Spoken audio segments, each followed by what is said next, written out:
air, fire, and the mucous membrane. When you have cough, you know the mucus imbalances, cough. So kapha, okay? Vata, vayu is the moving air, and Agni is the burning. Now the core of all metabolism is Agni. Let's assume when you say how many calories are you burning? Do you say how many calories are you using? We burn calories. So anything that you eat, it goes to a metabolic process, and that metabolic process is your internal body heat, and that's the Agni. So that is why the most important aspect of digestion is to keep your Agni healthy. Okay, that is called Jathar Agni. When he said that shloka about Dhanvantri, and he talked about the Jathar Agni, the Jathar means the abdominal cavity, and that denotes how much heat or what is your internal metabolism. Okay, so that's what it means. 1 minute. So doshas will result. Now, if there is, okay, so now Jathar Agni is the burning. So suppose you're taking a food and your Agni is not strong. So there will be some parts of that food will not be digested. Some may be digested, but they will not be absorbed in your system. Okay? Like say you take calcium, all right? Now you're taking calcium foods, you're getting the calcium, but it's not getting absorbed into the blood. It is getting out in the urine because it's a water soluble. Now that means that you took 100 grams of calcium, but you got only 20. Is that good? Right. So that also is identified as a dosha, imbalance, or a fault, imperfection. Okay.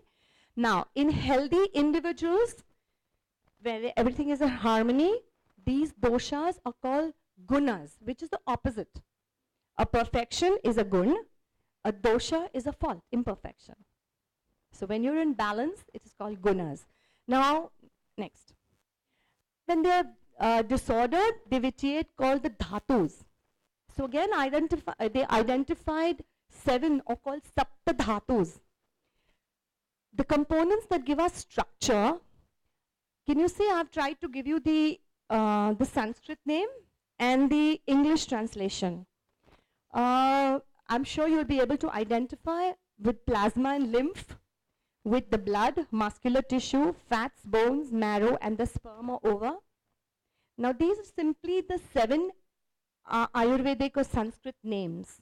The rasa, rakta, masa, medha, asthi, majja, and shukra. Okay? So these are just the names. I'm just giving you a little overview of what all Ayurveda tells you about. Next. Srotas are also channels in the body, and they ensure the flow of the nutrients. Like I said, I'm only dealing with food. So when you're taking the food, there are certain nutrients and other materials to see that all body tissues get exactly what they require. Nothing in excess, nothing less. So all the channels that are big and small, there are permeable, perceptible, imperceptible, they constitute the entire internal transport system, are called the srotas. Okay? Now, all the other terms of them, they are also known as stotamsi, siras, dhaman, rasani, pantha, and they give you shape and color. And there are dirgha, and dirgha in Hindi or Sanskrit means long. Like we say dirgha ayu means may you have a long life. And oh, he didn't live very long. Anu. Anu means microscopical, small, short, not very long. So they decide how the transformation functions are going to be done. Transportation of the nutrients. Then after digestion, some will be going for excretion, some go towards maintenance, and some go towards growth. Next. Now, the excretory products also have been defined in Ayurveda as 3. Purusha is stools, Mutra is urine, and Shveda is sweat. You know, even today, the time and quality of the excretion is a measure of good health. Yeah, when you go to the hospital or you have a problem in health, what do? Blood test, stool test, urine test. And what about Shveda? Suppose somebody is sweating excessively. That's not good because you may have been getting a heart attack. I'm just giving you a very common example, something simple to make you understand what are the words. So we all know time and quality of excretion also is an index to your optimum health. Now they also talked about the sattva or the mind. Again, we're dealing with mind, body and senses.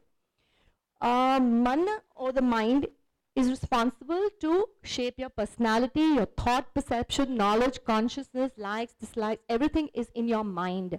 There is a Sanskrit proverb which says, Jaiso an, vaiso man. In English, today we say, you are what you eat. Correct? That comes from this translator thing. So now what you have is divided into sattva, rajas and tamas. Now let's understand what is sattvic, rajasic and tamasic.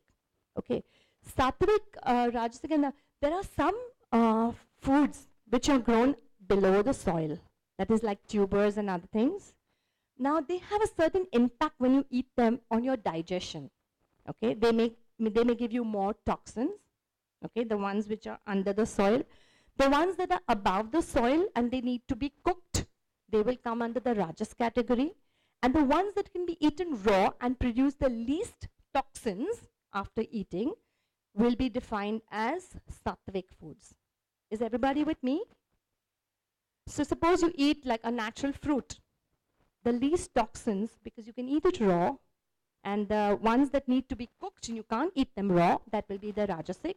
The ones that need more effort in cooking and release the most toxins will be the tubers, which are grown under the soil. And the thoughts, behavior, attitudes of people living in similar conditions are also diverse. Why? Because each individual is a combination and permutation of your 5 elements. Like somebody will have more of fire inbuilt in you when you're born. Somebody is about 6-pound baby. Somebody is about 8-pound baby. Okay, somebody's got more fat, somebody's got more muscle, somebody's got more bony structure, heavy bones, right? So your 5 elements are completely different from the time you are born, and the combination and permutation that is your unique identity, that actually should decide what you should eat and what you should not, right from the time you start eating your food. So that's called the 3 gunas. Sattva, Rajas, Tamas, if you eat in balance and harmony according to your 5 elements in your body constitution, you will be in Triguna or you will be in Dosha. Okay? Now, again, we have discussed this. What takes up biological space, that is you, your entire persona, that is your Akash or the space part. The movements, like, you know, your skeleton, joints, that's why we say in Hindi, people understand when you have Vayu Dosh, you have, you know, joint pains, Sandiva, whatever. So that is your joint pains, etc. I'm just giving you one quick example. Body giving it shape. Now you have a shape by the earth element. You have Tejas, like I said, the transformation of your metabolism. And you have Jala, which binds all the tissues together. So how you see all the 5 elements have 5 roles in your body.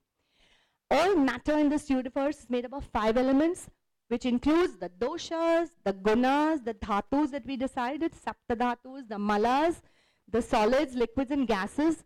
Everything has got a base and we only transform it from one energy form to another. Next.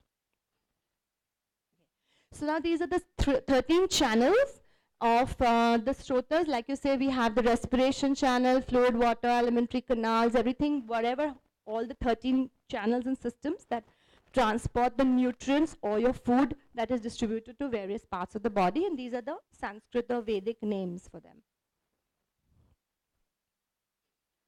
Okay, so this is again, we have our own identity codes. You have a certain amount of vata, which is the air, wind and fire. And tell me, what about vata? Like, how would you explain it in your terminology? Suppose you burp a lot or you pass gases. That is wind movement. Yeah, so you know there is something wrong with your vata constitution. Suppose you feel nauseous and you burping a lot. That is what we call pitta, nausea. Okay, and what about kapha? Like I say, the cough, the phlegm, the mucus in excess. Am I okay? I mean, you understand? All right, fine. Let's go next. Pardon?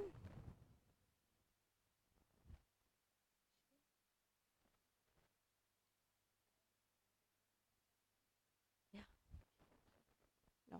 So you have hot, light, dry, cold. These will determine what you are, kapha, pitta or vata personality, what you can eat and what you can't eat.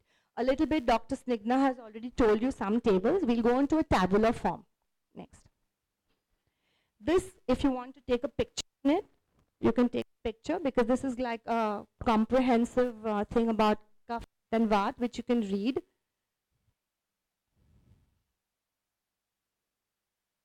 When it is balanced, when it is imbalanced.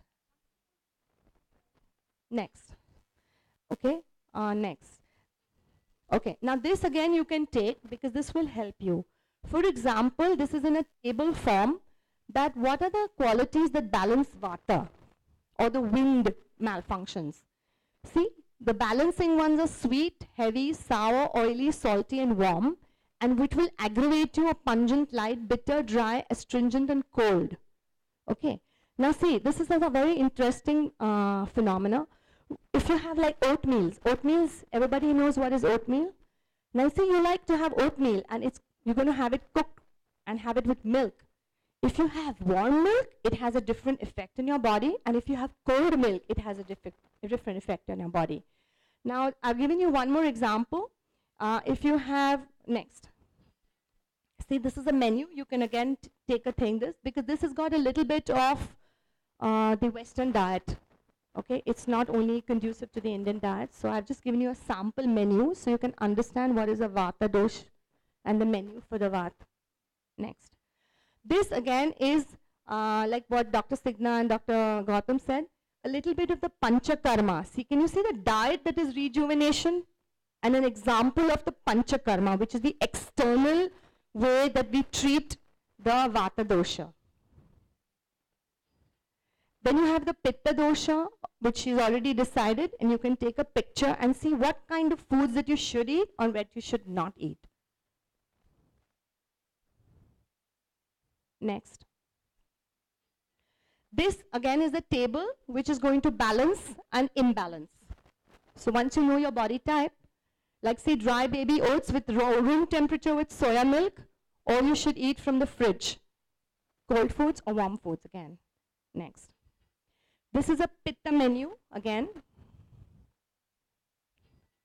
Okay, and Kapha dosha, again water and earth combination imbalance. Next. Yeah, just one second. Hold on. Go to previous one. Thank you, sir. Yeah.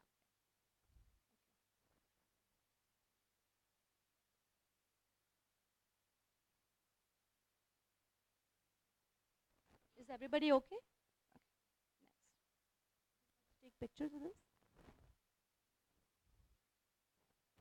Okay, next.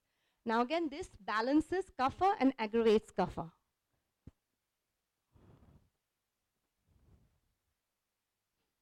And this is a menu, again a sample menu which has ginger, licorice tea, cranberries, barley, a little bit of the artichokes, burdocks, cardamoms, cranberries, Macintosh apple, chamomile tea, something that the Western world can get access to. So I have tried to make a combination of that. Next. Did you take pictures?